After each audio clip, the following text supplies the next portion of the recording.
கனிவான சோதனை பெரியவர்களே, அல்லாஹ் தஆலா புனிதமான ரமலானுடைய இரவுகளில் புனிதமிக்க குர்ஆன் ஷரீஃபை ஓதுவதற்கும் கேட்பதற்கும் அல்லாஹ் நமக்கு பாக்கியம் செய்தான். அல்லாஹ் இது போன்ற பாக்கியங்களை நம் வாழ்வில் அதிகம் அதிகம் ஏற்படுத்தி கொடுப்பானாக. சகோதரர்களே, ஹதரத் நூஹ் அலைஹிஸ்ஸலாம் அவர்களுடைய வாழ்க்கை வரலாறு குர்ஆன் நமக்கு படிப்பினைக்காக சொல்லித் தருகின்றது. அவர்களுடைய வாழ்க்கையை சிந்திக்க சிந்திக்க ஒரு வெற்றி வீரன், ஒரு வெற்றிக்குரியவர் எப்படியெல்லாம் சோதனைகளை, இன்னல்களை அவர் சந்திப்பார், அவ்வாறு சந்திக்கும் போதெல்லாம் எத்தகைய ஒரு பொறுமை தேவை என்பதற்கு ஒரு எடுத்துக்காட்டாக ஹதரத் நூஹ் அலைஹிஸ்ஸலாம் அவர்களுடைய வரலாறு திகழ்கின்றது. ஒன்றல்ல இரண்டல்ல 950 வருஷம் மக்களுக்கு மத்தியில் பாடுபட்டு அவர்களை நல்வழிப்படுத்துவதற்காக முயற்சித்து கடைசியில் அவர்களுடைய முயற்சியின் விளைவாக ஒரு 80லிருந்து 100 வரையும் மக்கள் மட்டும்தான் இஸ்லாத்தை ஏற்கின்றார்கள். அப்படி இஸ்லாத்தை ஏற்கக்கூடிய மக்கள் ரொம்ப சாதாரண மக்களாக இருக்கிறாங்க, ரொம்ப எளிய மக்கள். பெரும்பாலும் எளிய மக்கள் தான் முதல்ல இஸ்லாத்துக்கு வருவாங்க. இந்த பணக்காரங்க, செல்வம் படைத்தவர்கள், பதவியில் உள்ளவங்க, இவர்கள் எல்லாரையும் அந்த பதவிங்கிறது தடுக்கும். நம்ம இஸ்லாத்தை ஏற்றுக்கொண்டால் அவங்களாம் போயிடுவோமே அப்படிங்கிற அந்த அந்த பெரிய ஜாதி, உயர்ந்த ஜாதிங்கிற மனநிலை அவர்களை இஸ்லாத்தை விட்டு தடுத்தது. கிட்டத்தட்ட 950 வருடம் கழிஞ்சிருச்சு.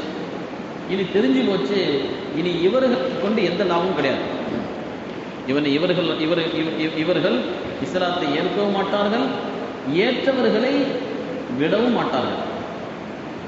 அப்போ ஹதரத் நூஹ் அலைஹிஸ்ஸலாம் துஆ செய்கிறாங்க, இன்னி மக்லூபன் ஃபந்தஸிர், யா அல்லாஹ், நான் இயலாதவனாகி விட்டேன், இதற்கு பிறகு என்னுடைய முயற்சி கைகூடாது, எனக்கு உதவி செய்வாயாக அப்படின்ட்டு நூஹ் அலைஹிஸ்ஸலாம் அல்லாஹ்விடத்துல துஆ செய்கிறாங்க. அல்லாஹுடைய கட்டளை, இவர்களெல்லாம் ஒரு பெரிய வெள்ளப்பிரளயம் வந்து அழிந்து போவார்கள். அப்போ முஸ்லிம்கள், நபி, இவர்களெல்லாம் பாதுகாக்கப்பட வேண்டும். இப்போ அதுக்கு வழி என்ன? ஒரு வெள்ளப்பிரளயம் வந்துச்சு என்றால் அதிலிருந்து தன்னை தற்காத்துக் கொள்வதற்கு கப்பல் வேண்டும். அல்லாஹ் அதற்கு பிறகு நூஹ் அலைஹிஸ்ஸலாம் அவர்களுக்கு கட்டளையிடுகின்றார், வஸ்னஇல் ஃபுல்க, நீங்க கப்பல் செய்யுங்க. கப்பல் எப்படி செய்யறது? இது முன்ன பின்ன அவங்க கப்பல் செஞ்சதெல்லாம் கிடையாது. அல்லாஹ் சொல்றான், பி அயுனினா வ வஹீனா, நம்மளுடைய கண்காணிப்பிலையும் நம்முடைய வழிகாட்டுதல்களையும். நம்முடைய கண்காணிப்பு இருக்கும், நம்முடைய வழிகாட்டல் இருக்கும். எந்த இடத்துல எதை பொருத்தணும், என்ன செய்யணும், கப்பல் செய்ய வேண்டும் என்றால் முதல்ல என்ன செய்யணும் என்ற இந்த வழிகாட்டல்கள் எல்லாம் உங்களுக்கு தரப்படும். நீங்க கப்பல் செய்ய ஆரம்பிங்க. ஹதரத் நூஹ் அலைஹிஸ்ஸலாம் கப்பல் செய்ய ஆரம்பிக்கிறாங்க. இப்ப சமூகம் கேலி செய்ய ஆரம்பிக்குது. நேற்று வரையும் வணக்கத்திற்குரிய அல்லாஹ்வை தவிர யாரும் இல்லை அப்படின்ட்டு சொல்லி கொண்டிருந்தவர் இன்னைக்கு கப்பல் செய்ய ஆரம்பிச்சிட்டாருப்பா. ஏதாவது அவருக்கு புத்தி எதுவும் மாறி போய் விட்டதா என்று தெரியவில்லை. கப்பல் தேவைப்படுவது எங்கே தேவைப்படும்? ஒன்று ஆறும் இருக்கணும் அல்லது கடல் இருக்கணும். ஆற்றுல தேவைப்படும், கடல்ல தேவைப்படும். இவர் தரையில் உட்கார்ந்துக்கிட்டு கப்பலை செய்கிறாரு என்று கேலி செய்ய ஆரம்பிச்சாங்க. ஒக்குல்லமா மர்ரா அலைஹி மலவும் மின் கௌமிஹி ஸஃகிரு மின், அதை கடந்து போற அவர்களுடைய அந்த உயர் ஜாதி மக்கள் கேலி செய்தார்கள். ஹதரத் நூஹ் அலைஹிஸ்ஸலாம் பொறுமையா சொன்னாங்க, இன் தஸ்கரு மின்னா ஃபைன்னா நஸ்கரு மின்கும் கமா தஸ்கருன். கேலி செய்றீங்களா, செஞ்சுக்குங்க. ஆனா ஒரு நேரம் வரும், நீங்க கேலி செஞ்ச மாதிரி நானும் ஒரு கேலி செய்வோம் உங்களை பார்த்து. அவ்வளவுதான் பதில். ஒரு நேரம் வருகின்றது, அல்லாஹ் அவர்களுக்கு காட்டி கொடுத்தான் ஒரு குறிப்பிட்ட ஒரு அடுப்பு. அந்த அடுப்பிலிருந்து தண்ணீர் பொங்கி வர ஆரம்பித்து விட்டது என்றால் இது அந்த அடையாளம், வேதனை வருவதற்கான அடையாளம் என்பதை நீங்கள் புரிந்து கொள்ளுங்கள். நீங்க மக்களை எல்லாம் கப்பல் ஏற்றிருங்க. யாரெல்லாம் உங்களை ஈமான் கொண்டிருக்கின்றார்களோ அவர்கள் யாவர்களையும் அந்த கப்பலுக்கு ஏற்றிக்கொள்ளுங்கள்.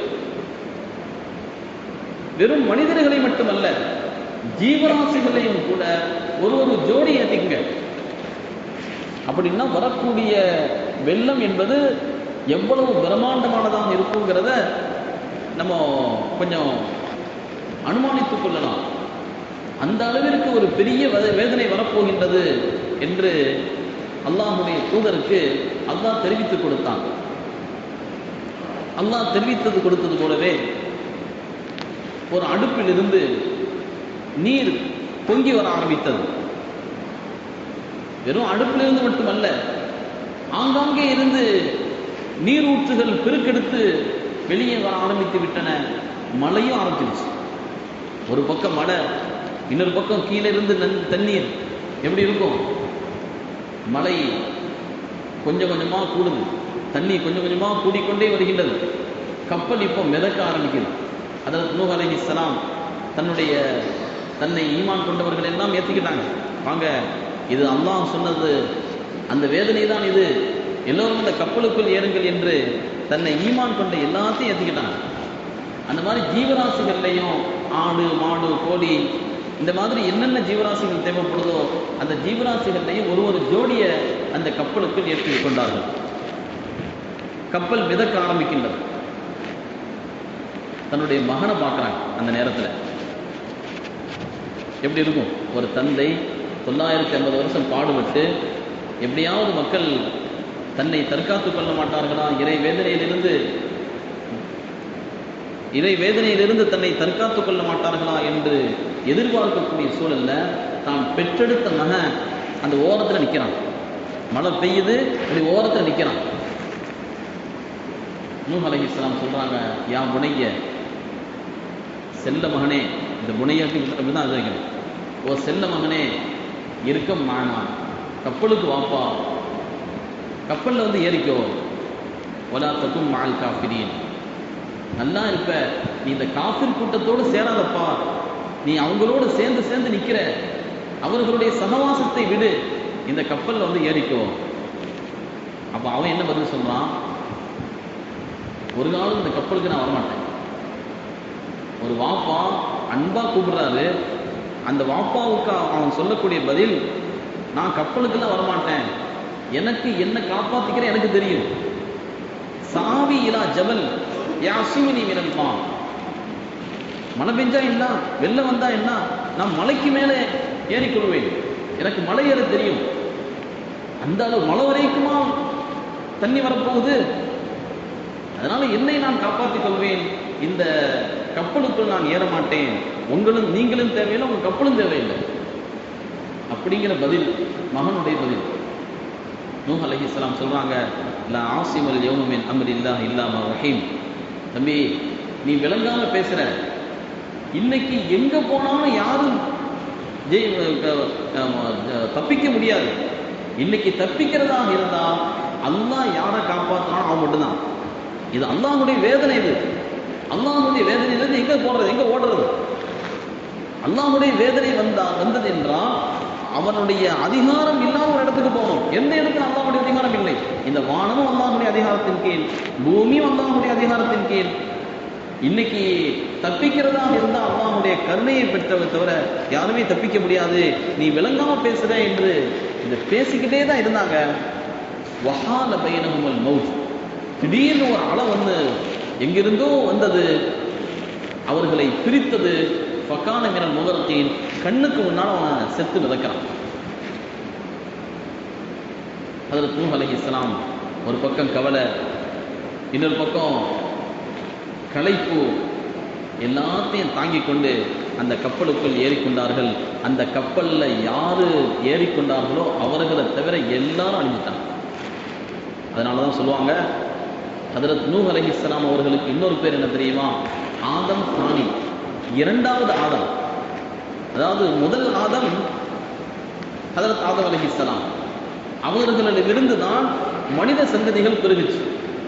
அதற்கு பிறகு நூஹ் அலைஹிஸ்ஸலாமுடைய காலத்துல ஒட்டுமொத்த மனித சந்ததிகளும் அழிக்கப்பட்டு புதுசா முளைச்சது எங்கிருந்து? யாரிடமிருந்து? நூஹ் அலைஹிஸ்ஸலாம் அவர்களிடமிருந்து தான் புதுசா முளைக்க ஆரம்பிச்சு. அதனாலதான் நூஹ் அலைஹிஸ்ஸலாம் அவர்களை ஆதனை தானிம்பாங்க. இப்படி ஒரு வரலாற்றை அல்லாஹ் தஆலா சொல்லி காட்டுகின்றான். அழிக்கப்பட வேண்டியவர்களாம் அழிக்கப்பட்டதற்கு பிறகு வகீல யா அர்து பலஇ மாஅகி, அல்லாஹ் பூமிக்கு கட்டளையிட்டான், உன்னுடைய நீரை நீ விழுங்கிக்கொள். வயா சமாஉ அக்லிஇ, வானமே நீ பொழிவதை நிறுத்திக்கொள். வானத்துக்கும் அவன் தான் கட்டளை போடணும், பூமிக்கும் அவன் தான் கட்டளை போடணும். அப்படி கட்டளை போட்டு இப்பொழுது வெள்ளம் கொஞ்சம் கொஞ்சமாக வடிய ஆரம்பிச்சு. வெள்ளம் வடிஞ்சு அதில் நூஹ் அலைஹிஸ்ஸலாம் அவர்கள் இறங்க வேண்டிய இடத்துல இறங்குறாங்க. இது குர்ஆன் அந்த வரலாறு சொல்லி முடிக்கின்றது. அருமை சகோதரர்களே, பெரியவர்களே, நம்மை எடுத்துக்கொள்ள வேண்டிய படிப்பினை ஏராளம் இருக்கின்றது. அதற்கு நூஹ் அலைஹிஸ்ஸலாம் எந்த அளவிற்கு பொறுமையோடு அல்லாஹுடைய அழைப்பு பணியை செய்தார்களோ அந்த பொறுமை நம்மளே ஒவ்வொருவருக்கும் தேவைப்படுது. நம்ம மகனை நம்ம திட்டக்கூடாது, நம்மளுடைய மனைவியை, நம்மளுடைய வீட்டில் உள்ளவங்க நிராசையாகக்கூடாது. நான் எவ்வளோ சொல்லிட்டேன், இவெல்லாம் உருப்பட மாட்டான் அப்படின்ட்டு யாரையும் சீக்கிரமாக ஒரு முடிவு வரக்கூடாது. தன்னால் இயன்ற அளவிற்கு சொல்லிக்கொண்டே இருப்பது நம் கடமை. அவர்களுக்கு நல்ல உபதேசம் செய்து கொண்டே இருக்க வேண்டும். இன்றில்லாவிட்டாலும் என்றாவது ஒரு நாள் பலனளிக்கும்.